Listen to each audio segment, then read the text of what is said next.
Madame von der Leyen, vous nous avez gratifié d'un discours interminable, comme d'habitude, sur l'état de l'Union. On en retient que vous êtes contente de vous-même, mais vous êtes bien la seule. Sur l'immigration, 2015 avait déjà marqué les errements et les échecs des institutions européennes. Aujourd'hui, la situation est de plus en plus catastrophique et la pression à nos frontières extérieures s'accroît. La Lituanie et la Pologne font face à une agression hybride manipulée par des puissances étrangères. Elles y répondent par des mesures fortes. Allez-vous enfin et clairement les soutenir plutôt que de défendre votre pacte sur la migration et l'asile qui ajoute du laxisme à l'impuissance? Au sud, la Turquie ne cesse de mettre sous pression la Grèce et Chypre. Bruxelles répond par des courbettes en espérant amadouer Erdogan.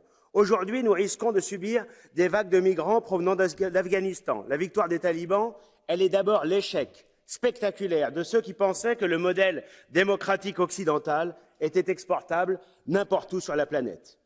Comme plusieurs chefs d'État et de gouvernement européens, lucides, le disent, il ne faut pas reproduire les erreurs de 2015. Il faut organiser le maintien des réfugiés afghans dans les pays limitrophes et en aucune façon admettre qu'ils puissent venir en Europe. Il est temps, par exemple, de demander au Pakistan des comptes.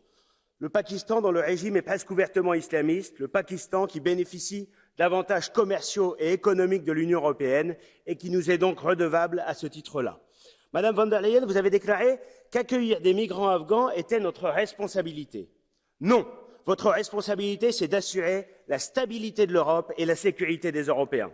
Et je suis stupéfait d'entendre certains de vos commissaires supplier les talibans d'être inclusifs et envisager même des aides à l'Afghanistan. Ainsi donc, les idéologues de Bruxelles sont prêts à parler avec les talibans, mais veulent sanctionner toujours plus la Hongrie et la Pologne. Nous assistons à une inquiétante radicalisation et on voit bien que l'état de droit est utilisé comme un véritable prétexte pour s'ingérer et imposer des lubies sociétales sur l'éducation, sur la santé et sur la famille. La Commission trahit maintenant les engagements pris il y a quelques mois par le Conseil à l'égard de la Pologne et la Hongrie sur le mécanisme de conditionnalité. Elle instrumentalise la relance post-Covid comme moyen de pression et la mission prochaine de la Commission des libertés de notre Parlement à Budapest ressemble d'ores et déjà à un véritable procès politique. Décidément, l'état de l'Union fait peine à voir.